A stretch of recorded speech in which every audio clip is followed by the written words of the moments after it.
the crown is a tangible entity in one aspect, but intangible in another, because it's also an ideology.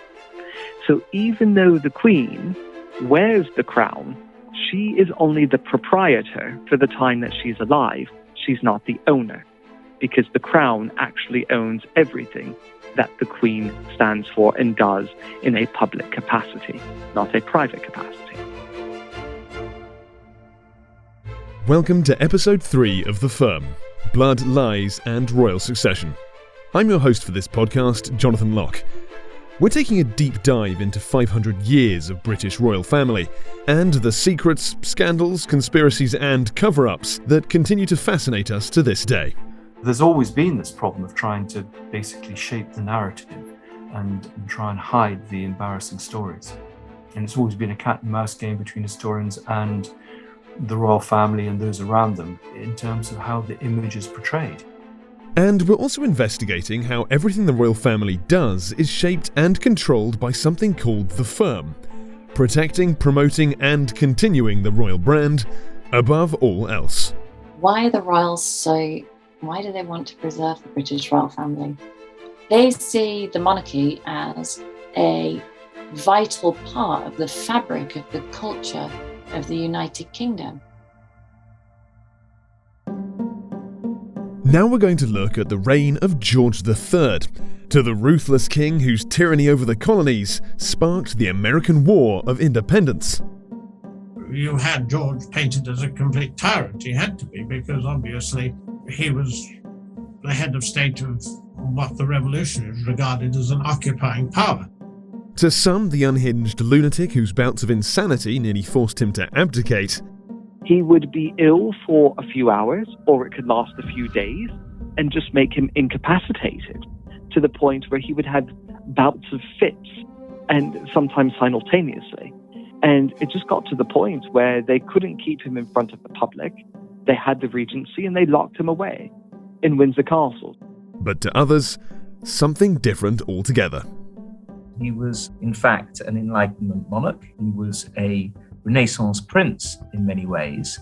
He was somebody who took his sort of benevolent duties as a monarch extremely seriously. The length of his reign, I think, added certain stability for nearly 60 years.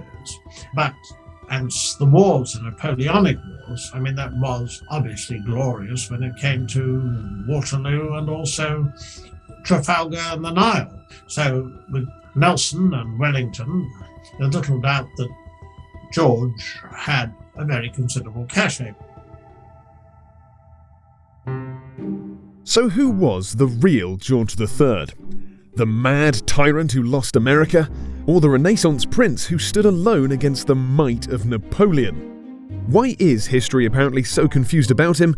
And what does that mean for the firm itself? George III is definitely one of the most fascinating kings, not only for his own story, but for the way that story has been told in the 200 years since his death. He was born in June 1738, the grandson of King George II.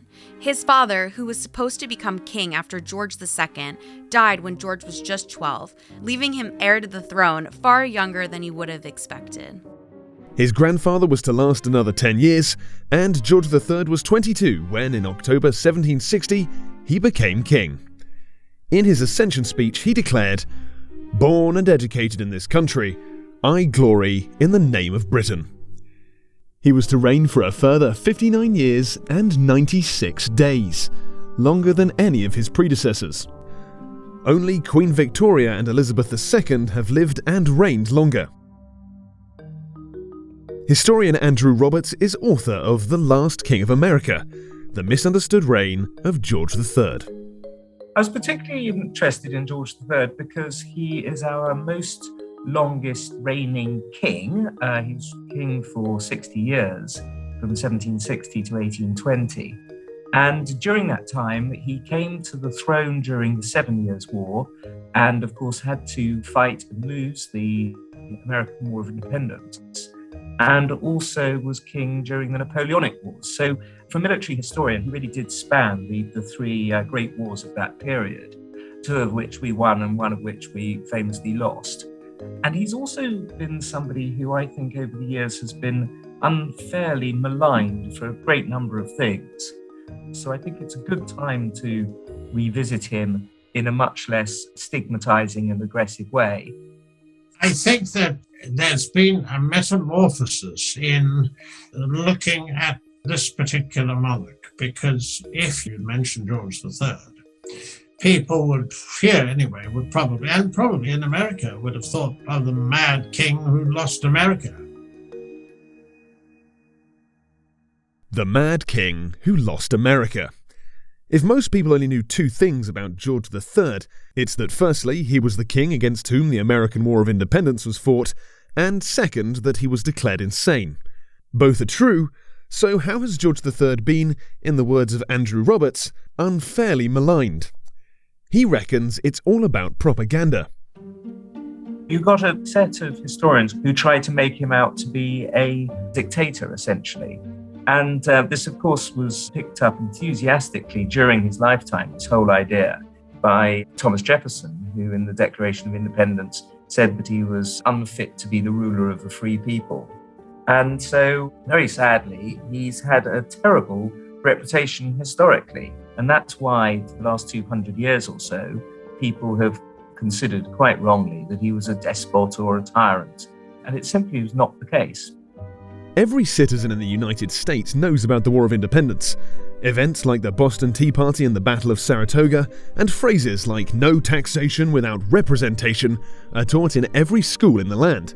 And with them comes the same narrative. The remote, snobbish, tyrannical English king imposing unreasonable demands upon the colonies. Thomas Paine's famous work, Common Sense of 1775, in which he demanded independence, described George as the royal brute, and even the Declaration of Independence itself talks of, to quote, repeated injuries inflicted upon the American people by the king, as well as, quote, his absolute tyranny over the colonies. Here's royal commentator Richard Fitzwilliams. The American experience was one of the great disasters because it was the no taxation without representation, which is absolutely unanswerable. That the British ministers believed, or British politicians believed, that if you wanted protection, you should pay for it, is one thing, and that also that they thought they could raise revenue from stamp duty or whatever was another. I don't think the British politicians were particularly gung-ho for the war. King George certainly wasn't. The fact was that by the 1760s and early 1770s, the Americans were ready to have their own country. They had a 2.5 million population, a burgeoning economy, and so they wanted to become independent. And there was no sense on the British side of wanting to oppress them.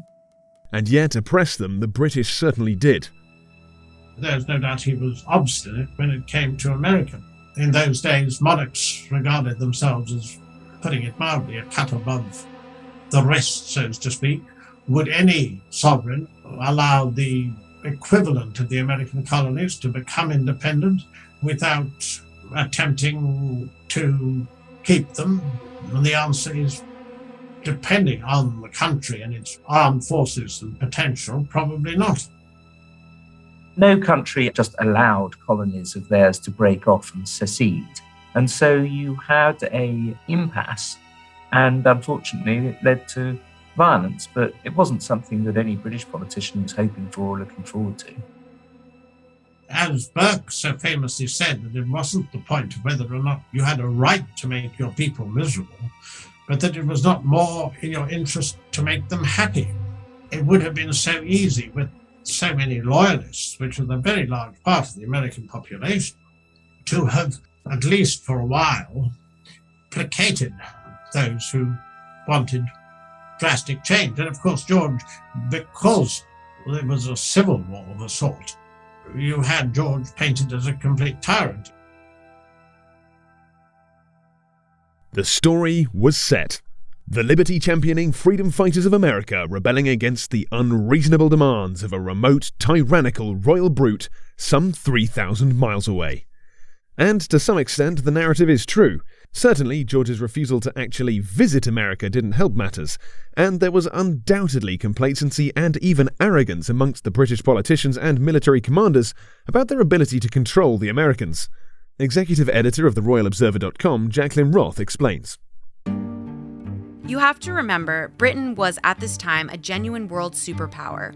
In 1763, they'd won what's called the 7 Years' War, which was basically a struggle between Britain and France for control of North America, as well as in Europe and India.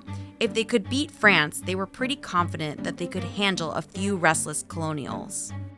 But according to Thomas Mace Archer Mills, founder of the British Monarchist Society, the American grievances against the king were not quite as justified as they made out. The way many in Britain saw it, the taxes levied against the colonies were payback for having saved them from the French a decade earlier in the 7 Years' War, a war in which, he also points out, George Washington fought for the British against the French. Right. Well, this is a story. It's detrimental in so many ways. And this is the thing. I don't know if you've been to Mount Vernon. They're very proud there to illustrate that George Washington was the man who fired the first shots of the French and Indian War, known as the 7 Years' War. So the British Parliament at that time said, you know what? If you colonials are going to start a war, you should have to help fund and pay for it. And that's when the Americans got angry, because they had been so used to being spoiled by being part of the empire and not having to pay their fair share. It may not be a popular interpretation of history today, but it does neatly encapsulate the view in London at the time. So when the British Parliament came down and said, look, we're not only fighting in that sphere over there because of you, we're fighting the French, we're going over to Flanders, we're doing all of this other stuff, we're fighting everywhere, we need money and you need to help us. So that was number one. That was the first check by the Americans against the king, because it's always the king that you would blame, because it's his parliament after all, and you're his subjects after all. So if you are unhappy subjects, who do you blame? Not those who are making and enacting the laws, but the one who was signing it, which was George III. So the British Parliament had a tax rise on the Americans. They didn't like it. That's why you had the Tea Party in Boston. Once the fighting had begun, that same British belief in their own superiority was to be their undoing, as well as a bit of prime opportunism from Britain's old enemies, the French and the Spanish. It was a complete lack of communication. It was the British using tactics they used in Europe in wars, in terrain that were totally different. I mean, the British won quite a number of the battles and, of course, had a hold over some of the cities. But the conduct of the war, the use of German mercenaries and the tactics they used, and using or relying on orders from so far away, I mean, it led to France and Spain joining the war. And I think it's fair to say it's the one time since the Spanish Armada up to, you could say, almost the Second World War, that Britain lost command of the seas, because French and Spanish ships aiding the Americans made the continuation of the war pretty impossible. There's no doubt the French and Spanish got involved not so much out of sympathy with the Americans, but as a chance to stick it to the Brits. At the height of the War of Independence in 1779, they even put together a new French and Spanish armada to try to actually invade England. In August of that year, 66 French and Spanish battleships entered the English Channel loaded with some 30,000 troops intent on conquering England. George III described it as the most serious crisis the nation ever knew. Incredibly, none of the troops ever landed. It's one of those weird historical parallels. The famous Spanish Armada, faced by Elizabeth I 200 years earlier, was defeated partly because of the weather. And so was this one. They simply couldn't get the right winds, they lost their chance, and they withdrew. Another problem faced by the king at this time, and to his enemies, just further proof that he was unfit to rule, was concerns over the state of his mind. But unfortunately, he also had this thing called the king's malady, which historically everybody seems to, for the last half century or so, have assumed was a disease called porphyria. But my book proves that it was not porphyria at all, but bipolar disorder. George had suffered his first bout of mental illness in 1765, shortly after the 7 Years' War. He had what's called a prodrome attack in 1765, where he was ill for about 4 months. But that wasn't terribly serious, although he was kept out of the public eye for that period. Much more serious was the 1788 attack, which lasted several months, 4 months, and which had him foaming at the mouth, had him needing to be held down. He was swearing, he spoke continually for 24 hours on one occasion.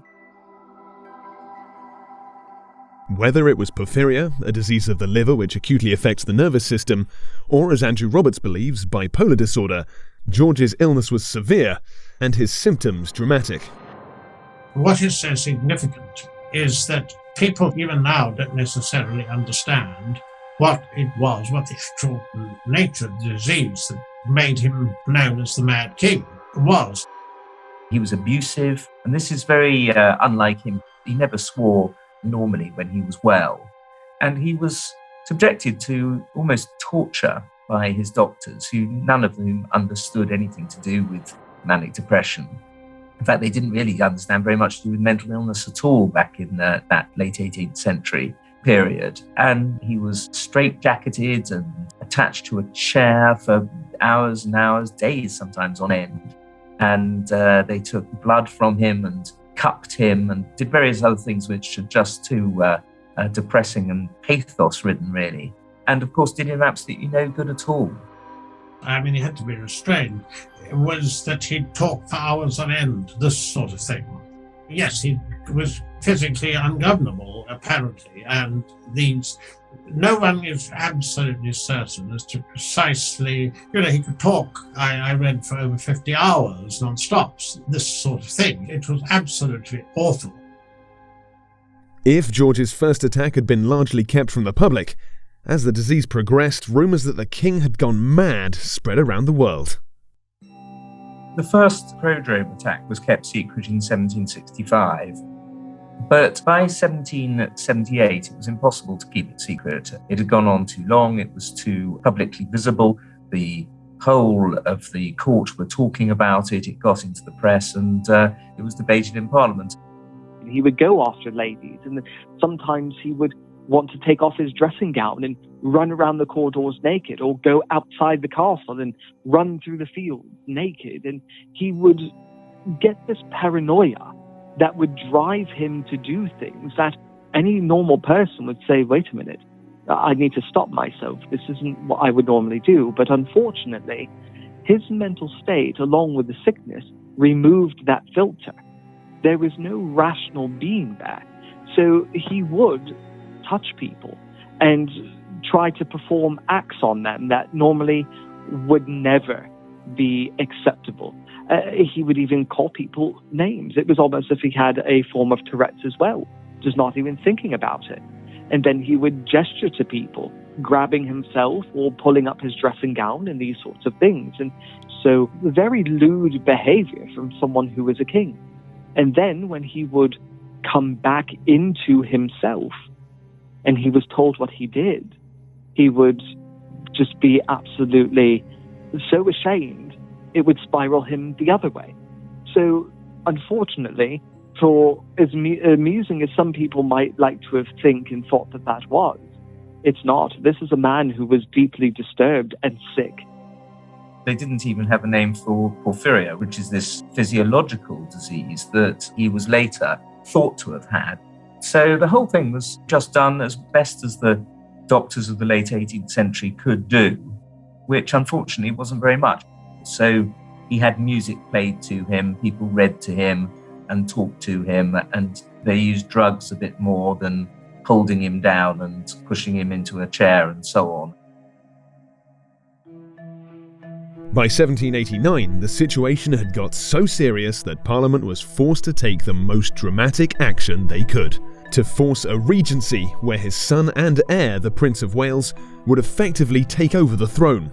Coming just 6 years after losing the American War of Independence, It's easy to see how history has labelled George as a failure.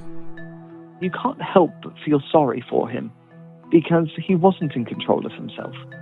And his story is so sad because he was literally a stroke of the pen away from resigning his post, from abdicating of being king.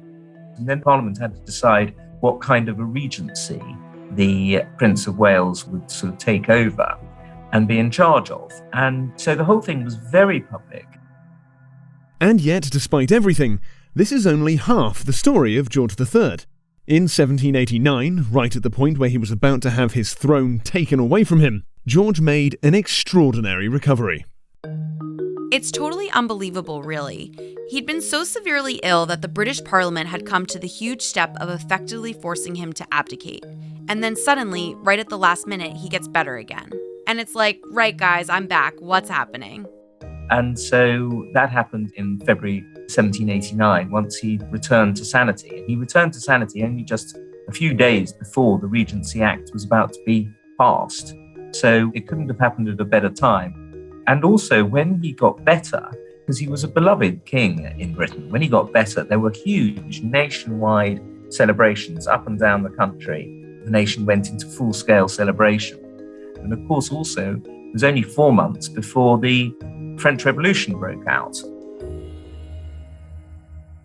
Huge nationwide celebrations. That doesn't exactly sound like the sort of reaction one might expect from a people led by a mad tyrant or a failed king. Here's Richard Fitzwilliams and Thomas Mace Archer Mills. There were aspects of George that were extremely good, that were positive. And again, we come back to image. This has been a problem for years because the American disaster and the madness tended to obscure the fact that he was in many ways a rather remarkable individual.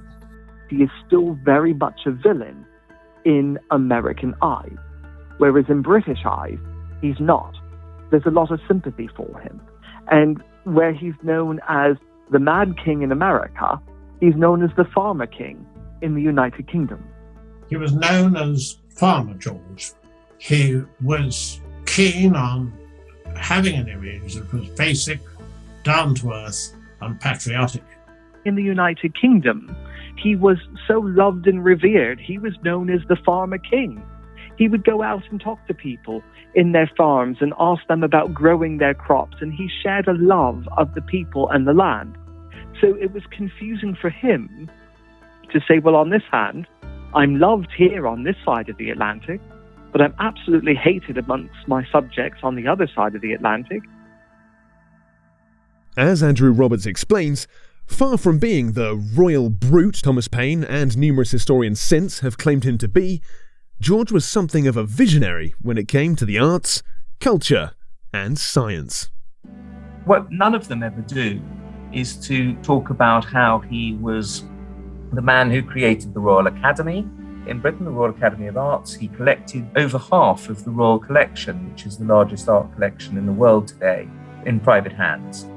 He built up the centre of the British Library. The nucleus of it today is the 80,000 books that he built up in his library. The Science Museum today has many of the scientific instruments, the largest collection of scientific instruments in the world that he built up as well. His support, indeed his championing of architecture.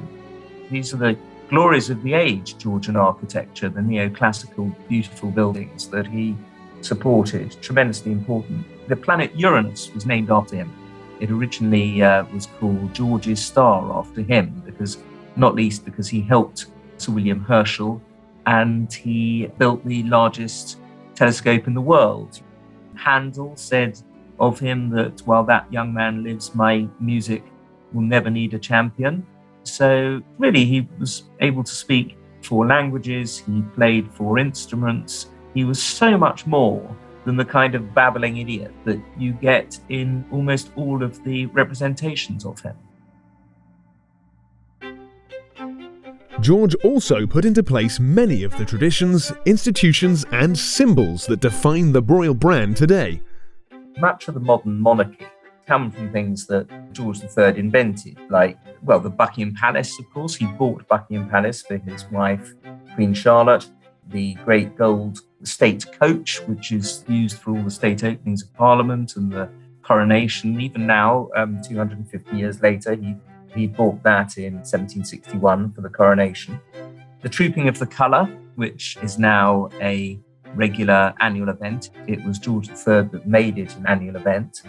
He invented the royal enclosure at Ascot, and he was the first monarch since Charles I to be buried at Windsor Castle. And since then, all of the monarchs have been buried in or around Windsor. So he was quite inventive in that sense. And also, he had a prudent attitude towards finances, very prudent, and he was frugal in his eating and drinking. He was immensely hardworking. He was faithful, of course, to his spouse, and he believed that his was a life of duty. And so you see, I think, in the present Queen, many of those traits, and I think that they date back to George III much more than to Queen Victoria, who is usually given the credit for creating the modern monarchy. George also had another nickname, and one far less derogatory than the Mad King. The British people called him Farmer George, which was not an insult, but a term of endearment. It meant like, he's one of us. Yes, the Farmer George, he was called, which was actually intended to be a bit of a slight by intellectuals against him. But in fact, of course, at a time when 80% of people took their livelihoods from agriculture, the fact that he wrote articles about things like crop manure and crop rotation and so on actually was held to be a good thing by an awful lot of people. The point being that his grandfather George II and great-grandfather George I had been very German, and it was his wish to be identified more with, you could say, an average type of Englishman. And of course, at that time, so many were agricultural. And he would have seen what he would call basic values. He was recognised as being good-natured, very much a family man. He was the only one of his whole dynasty, of the Hanoverian dynasties, who was faithful to his wife. The supposedly snobbish, arrogant, elite ruler was actually a king more in touch with the ordinary men and women of his realm than most of his predecessors. And a great deal of his popularity with the working people came from his stable family life. He had strong morals. He married Charlotte of Mecklenburg-Strelitz, and they were happily married. George had married Charlotte, a German princess, in 1761, and they remained faithful to one another until her death 57 years later, having 15 children together. It was this belief in the sanctity of marriage, and the importance of royal unions especially, that led him to introduce what's called the Royal Marriages Act, a law that essentially forbade members of the royal family from legally marrying without the consent of the sovereign.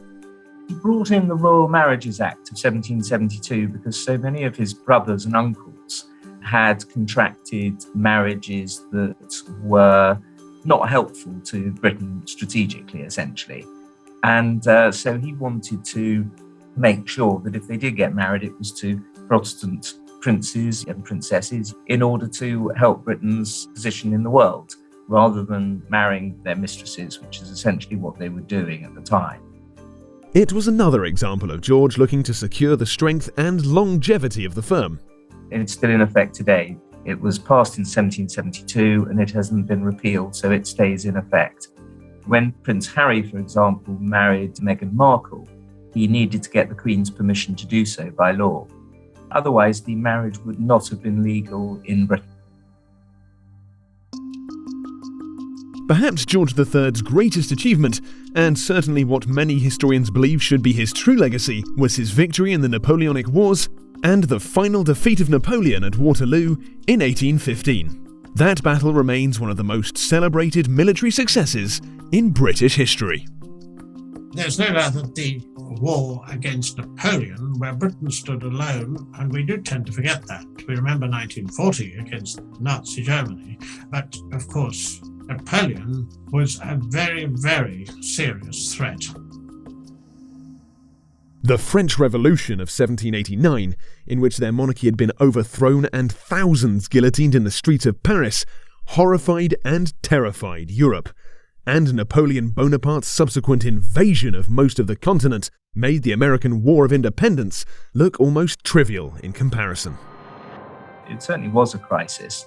Some small percentage of Britons actually thought that it was a good thing and agreed with the French Revolution, but most of them, especially once they chopped off King Louis XVI's head and indeed Marie Antoinette's head and descended into terror, people hung on to the monarchy all the more, realising in Britain that it was extremely dangerous to take a risk like that.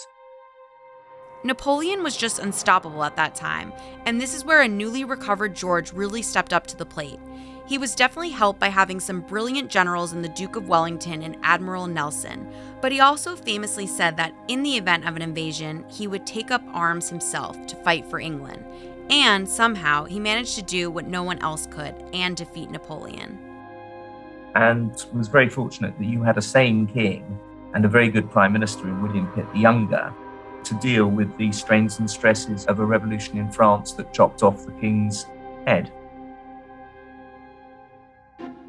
The two decisive battles of the Napoleonic War, firstly at sea when Admiral Nelson's outnumbered navy inflicted a stunning defeat on yet another French and Spanish invasion fleet at the Battle of Trafalgar in 1805, and then at Waterloo under the command of the Duke of Wellington 10 years later, not only extinguished the threat of Bonaparte's reign of terror expanding over all Europe, but also once again reasserted Britain as the world's preeminent superpower, and set the stage for the expansion of the British Empire that would see it eventually hold sway over an astonishing 24% of the Earth's total land area.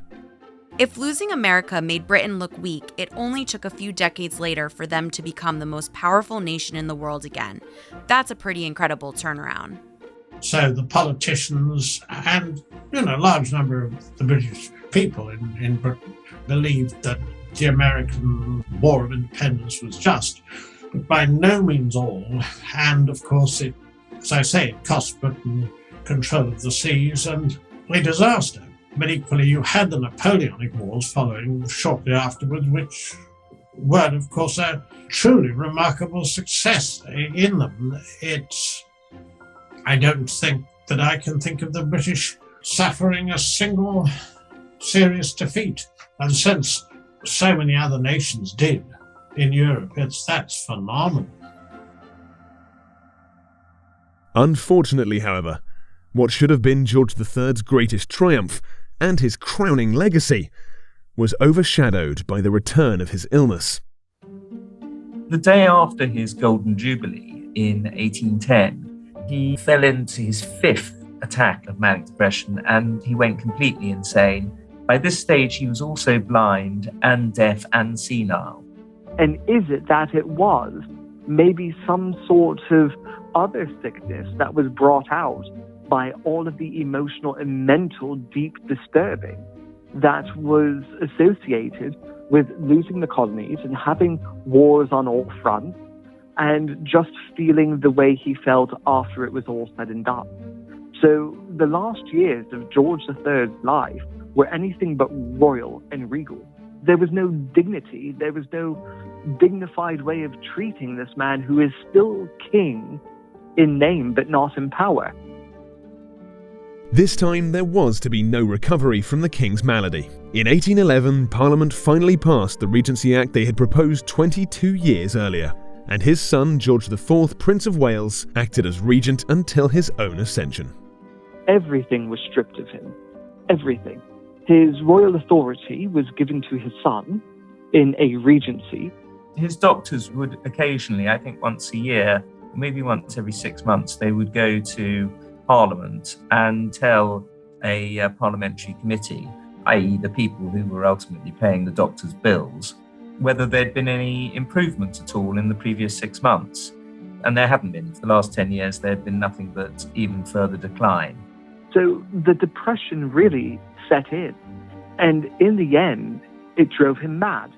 And that's why it's called the madness of King George, because he just eventually shut everything down. He was pretty much dead, but still breathing. There was no activity there. There was just looking out the window, mumbling to people as if he knew what he was saying, but he just wasn't making any sense. He wasn't speaking, just mumbling, blowing bubbles. George III was to spend the final 10 years of his life confined to Windsor Castle, mentally and physically broken. His sickness affected him to the point where he ended up dying alone at Windsor Castle. He stayed in his apartments continually for the last 10 years of his life, never leaving them. He didn't know what was going on. When the Queen died in 1818, he followed 2 years later, he couldn't comprehend it. He just played the harpsichord for hours and on end, and then finally died in January 1820. George III died on January 29, 1820, aged 81. He had been king for nearly 60 years and had not only seen off the greatest military threat to his country since the Spanish Armada of 1588, but he had also been a huge patron of the arts and sciences and had put into place many of the traditions, symbols and practices that define the modern British royal brand. And despite the suffering and indignity of his final 10 years, he remained incredibly popular with the British people. His death was followed by a long period of national mourning. So why then, 200 years later, is George remembered with such scorn, mockery and even contempt? Well, for Thomas Mace Archer Mills and Andrew Roberts, the answer lies in America and a centuries-long smear campaign. George III is unfairly treated in history, especially from the American point of view, because you need an antagonist. You need someone bad. And there are some books that are still published in America, only one in 2019, that essentially made him out to be a congenital idiot. And he's called unintelligent and stupid and all that kind of stuff. You don't set up the Royal Academy if you're a congenital idiot. You don't do all of those other things that I mentioned if you're stupid. And there's so much of George III that if Americans really knew the truth and stopped seeing him as the villain but tried to understand him as the king who was holding a country together, who was not an absolute monarch. And this is what I try to tell my American friends when we get on the subject when I'm back in America. I say, but you're forgetting that Elizabeth I, Henry VIII, Charles I, they're not the same constitutionally structured sovereign that George III was. George III had a proper parliament that was making his laws. It wasn't a king or a queen saying, I am doing this and I order America to pay this. That's not the way it was. It was Parliament who levied the taxes, not the king. Was George III unfairly maligned by America's founding fathers in order to justify a war against him? And was his mental illness used as a weapon in their smear campaign? You need that villain to actually justify why things were done the way they were done. And the American Revolution didn't have to be what it was. It didn't have to turn out that way.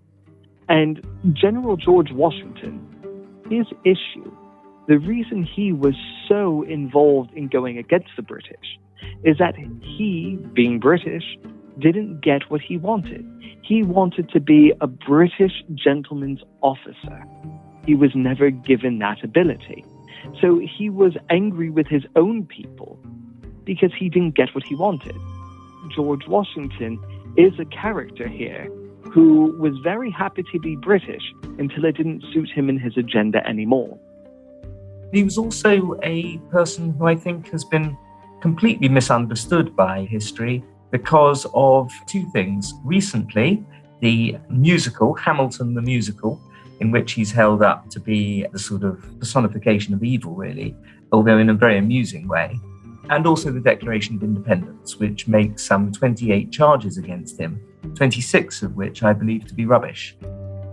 So he, throughout American history, has been made the villain and has been put the blame on for everything that America went through, which really was unfair because it wasn't so much the king at all. And for Andrew Roberts, the anti-George propaganda campaign continues today, even reaching the stages of Broadway. Oh, well, in the show Hamilton, he's made out to be a camp, sadistic, prancing, slightly idiotic figure who sings songs about how he wants to kill Americans' families in order to remind them of his love. It's a very funny production, and I did enjoy it, and I tapped my foot along with the rest of it, and the songs are very catchy. But historically, it is complete and utterly false in every possible way. He was none of the things that I've just mentioned.